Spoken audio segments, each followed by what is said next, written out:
유선피디님, 제가 질문 하나 한번 드리고 싶은데 언제 스스로 어른이라고 생각하셨습니까? 일단 그 법적으로 어른이 될 때, 그리고 주변에서 어른스러워졌다고 할 때? 주변에서 저는 그게 딱 어떤 순간이 있었어요. 내가 어른이 되었다보다는 어른이 되어야겠다라는 생각을 한 순간이 있었는데, 지금 어떤 분인지 기억은 안 나는데 TV를 보는데 어떤 분이 나오셨는데 되게 생각도 깊고 말씀도 너무 잘하시는 거예요. 약간 일반인 사업가 분이었는데, 그래서 이렇게 살려고 노력했고 이렇게 살고 있습니다라고 하는 거 보면서 와, 저분 되게 대단하다, 나도 저런 거 본받아야겠다라고 생각을 했는데 저보다 나이가 어렸어요. 예. 그럴 때 있죠. 저는 그때 30대 중반이었는데 30대 초반이신 거예요. 그래서 와, 뭐지? 저분은 나보다 나이도 어린데 훨씬 어른 같은데? 네. 그걸 깨닫는 순간, 아이고, 나도 빨리 어른이 안 되면 안 되겠다. 큰일 맞아요. 났다. 이런 생각이, 네, 이런 생각이 들었었거든요. 그래서 좋은 어른이 되어야지 이런 생각도 많이 하게 됐는데, 방금 드린 말씀에서 아마 중요한 개념을 캐치를 하시면 좋을 것 같아요. 나이만 먹는다고 어른이 되는 게 아니에요. 맞아요. 그리고 나이가 어려도 어른이 될 수가 있어요. 맞아요. 저는 그 당시에 그런 깊은 생각을 못하고 살았으니까, 저는 30대 중반인데도 어른이 못 되었던 거고, TV에서 그 말씀을 해주셨던 분은 저보다 나이가 어린데도 30대 초반이었는데도 이미 어른이셨던 거죠. 그러면 나이가 어른을 가르는 기준이 아니라고 한다면 네. 무엇이 어른을 가르는 기준이 될 것인가? 이걸 책 인생은 실전이다에서는 세 가지를 들어서 설명을 해주고 있습니다. 제가 하나씩 읽어드릴게요. 네. 1. 가치관의 정립. 나이가 많아도 가치관이 제대로 정립되지 않은 경우가 허다하다. 그로 인해 판단 기준이 모호하고 즉흥적 기분에 따라 행동하는 일이 다반사이다.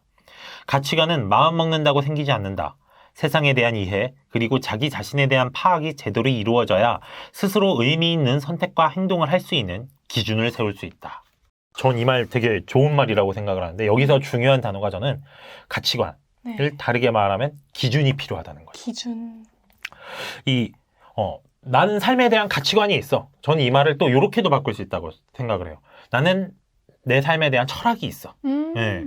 여기서 이 철학에서의 이 철자가 밝을 철자거든요. 요거를 우리가 밝을 철자만 쓰는 경우가 뭐가 있냐면, 철 좀 들어라 할 때 쓰는 철자가 또 밝을 철자예요.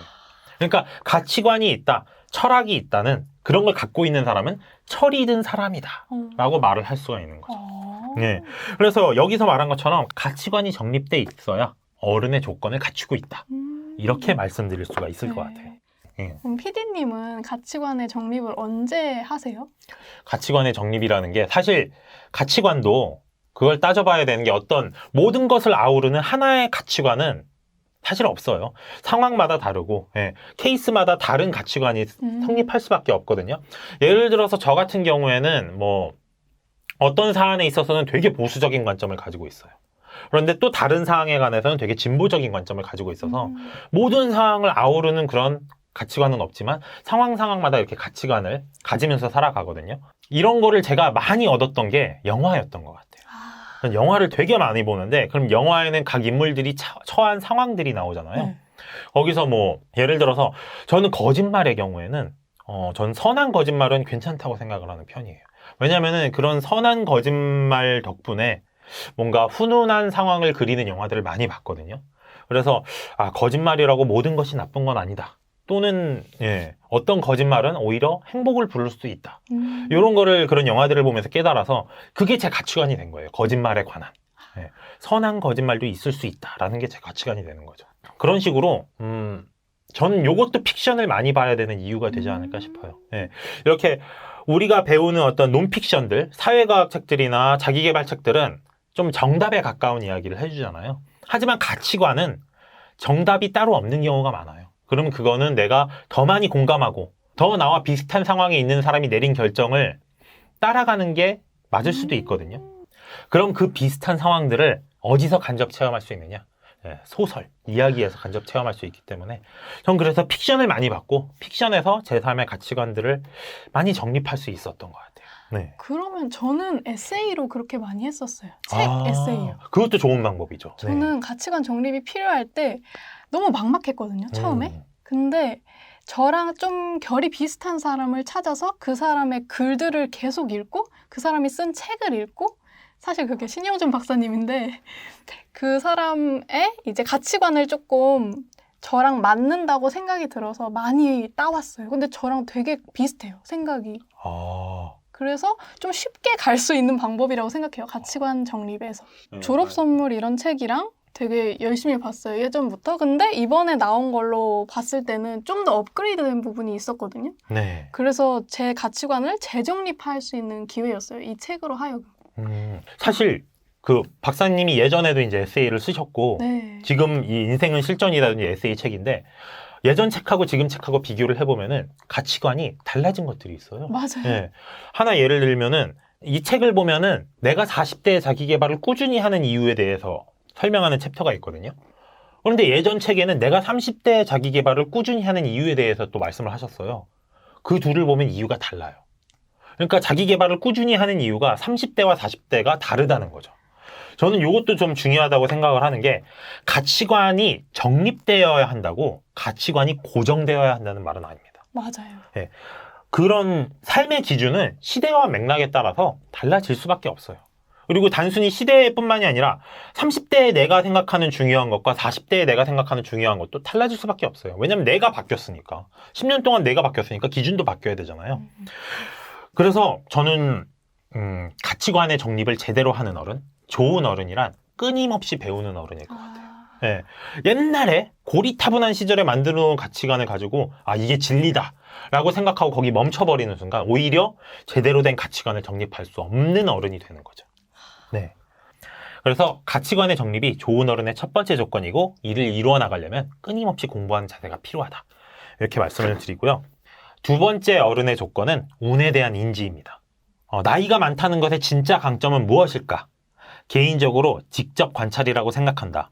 간접 경험은 체감을 통해 깨닫는 정도에서 직접 경험에 상대가 안 된다. 산전수전 다 겪었다는 말처럼 오래 살았다면 몸소 겪으면서 지켜본 사건이 정량적으로 많을 것이다. 그러면 자연스럽게 깨우쳐야 하는 진리가 바로 운이다. 세상에는 내 의지와 상관없이 돌아가는 부분이 많다는 것을 인정하면 두 가지 측면에서 유리해진다. 첫 번째는 겸손해지는 것이고 두 번째는 운과 관련된 일에 감정 소모를 최대한 줄이는 것이다.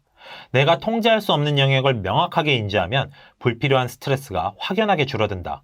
세상에 대해 조금은 초연해질 수 있다. 어른스럽게 말이다. 네. 드라마 나의 아저씨 혹시 보셨나요? 네. 네. 거기서 보면 이성균 씨가 아이유 씨한테 이런 말을 해요. 항상 외력보다 내력이 세게. 인생도 어떻게 보면 외력과 내력의 싸움이고 무슨 일이 있어도 내력이 있으면 버티는 거야. 네. 이 말만 들어도 멋있었는데 그 다음에 아이유 씨 대사가 이거였죠. 인생의 내력이 뭔데요?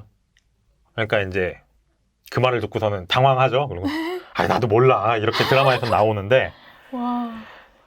저는 이 운에 대한 인지가 인생의 내력 중 하나라고 생각을 해요. 내력, 내공 이런 거죠. 그렇죠. 약간 내공하고 비슷한 느낌인데 외력이 이제 외부에서 나를 압박하는 힘이라면 그 내력은 안에서 그걸 버티는 힘이거든요. 그래서 내력이 있으면 외력을 버티는 거예요. 세상을 버틸 수 있는 거거든요. 그 버티는 힘 중에 하나가 저는 운에 대한 인지라고 생각을 해요.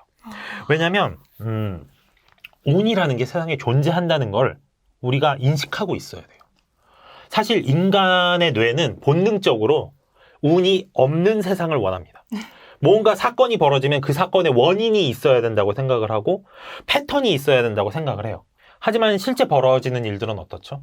진짜 어떤 일이 벌어졌는데 너무 뜬금없이 그런 일들이 벌어지는 경우가 많아요. 그러니까 다 운인 거죠, 그게. 네. 근데 그런 게 존재한다는 거를 인정하면서 살아가야 한다는 것이죠. 그게 운에 대한 인지. 이게 생기면 무슨 일이 벌어지냐면요. 책에서도 그렇게 얘기를 하잖아요. 세상에 초연해질 수 있다. 이게 무슨 말이냐면 사실 운이 좋은 방향으로 작용하면 별 문제가 안 될 수도 있어요. 운수가 터져가지고 막 성공하고 돈 많이 벌고 그러면은 그럴 때는 뭐 운이 있나 없나 별로 상관이 없을 거예요. 그런데 반대일 경우에 실패했을 때, 운 때문에 실패했을 때, 내가 뭘 잘못하지도 않았는데 실패한 거예요.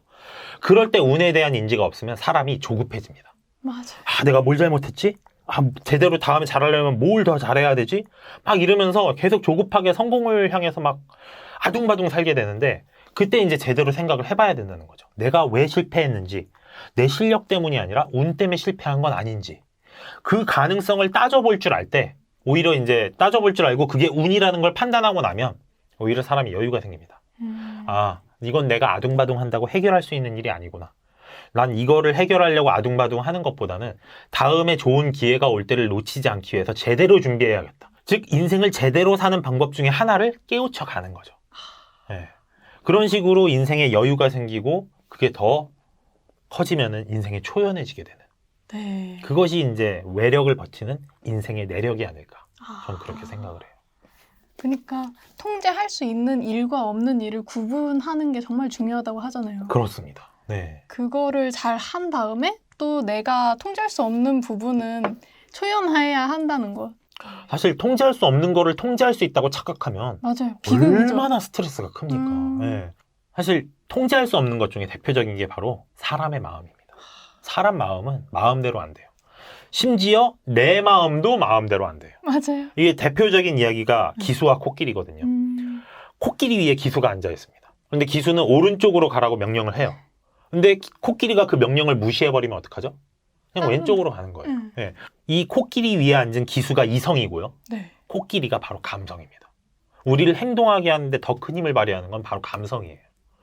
그래서 우리의 이성은 아이스크림을 먹지 마, 살을 빼야 돼 라고 명령을 내려도 감성이 아 모르겠고 나 지금 아이스크림 먹고 싶어. 그러면 아이스크림을 먹게 돼 있어요. 이게 인간이라는 존재입니다.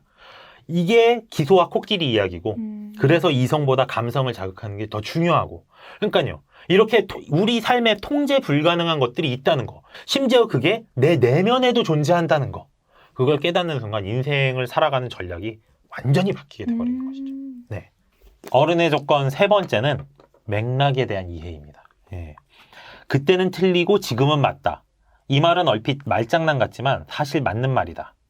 모든 상황에는 맥락이 있기 때문에 똑같은 사람에게 똑같은 사건이 벌어져도 결과는 전혀 다르게 전개될 수 있다.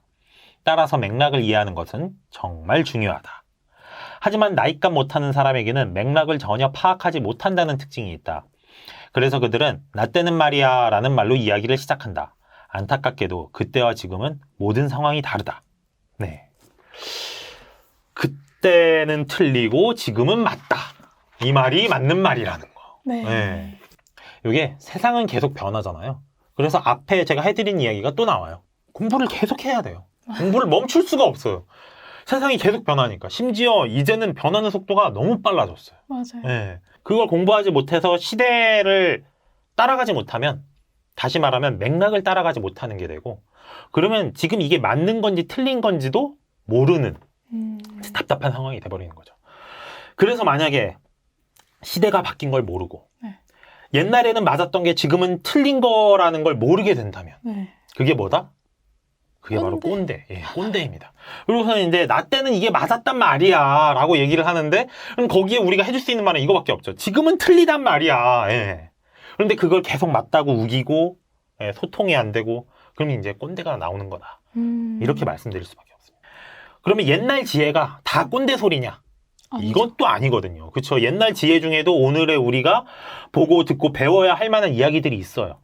그런데 중요한 거는 그럼 옛날 지혜가 다 맞는 것도 아니거든요. 그럼 중요한 건 뭐냐? 역시 맥락이에요. 네. 맥락을 따져보고 우리가 취할 것은 취하고 취하지 않을 것은 버리고 이게 이루어져야 하기 때문에 자 그래서 어른의 조건으로 중요한 것이 뭐다? 맥락에 대한 이해가 중요하다. 이렇게 말씀을 드릴 수가 있습니다. 네. 마무리로 인생은 실전이다에 나온 명언을 하나 말씀드릴게요. 나이 드는 것은 강제적이다. 하지만 성장하는 것은 선택적이다. 멋있지 않습니까? 나이 드는 것은 강제적이지만 내가 성장하는 것은 선택. 네, 선택이다. 나의 선택이다. 이 말인데 저는 이 말을 살짝 비틀어서 이렇게 말씀을 드리고 싶어요. 늙는 것은 강제적이다. 하지만 낚는 것은 선택적이다. 오, 라임까지. 네. 우리가 늙는 건 어쩔 수 없어요. 사람으로 태어난 이상 늙을 수밖에 없죠. 시간이 지나면. 하지만 그렇다고 낡을 필요까지는 없잖아요. 맞아요. 늙어도 항상 신선한 시각을 가지고 계신 분들이 있고 늙어도 몸이 튼튼하신 분들이 있고 그래서 어떻게 보면 자기계발이라는 거는 저는 죽음을 뒤로 미루는 행위가 아닐까 싶어요. 끊임없이 자기를 수련하고 수양하면서 설령 나이가 들어서 늙을지언정 낡지는 않는 거죠. 운동을 꾸준히 해서 젊은 건강을 유지하고 공부를 꾸준히 해서 새로운 시각을 유지하고 그럼 그 사람은 그만큼 죽음이 멀리 있다고 느껴지지 않을까요? 네. 그래서 여러분들도 인생은 실전이다를 읽어보시면서 늙더라도 낡지 않는 삶을 살기 위한 그런 지혜를 가져가실 수 있으면 좋을 것 같습니다.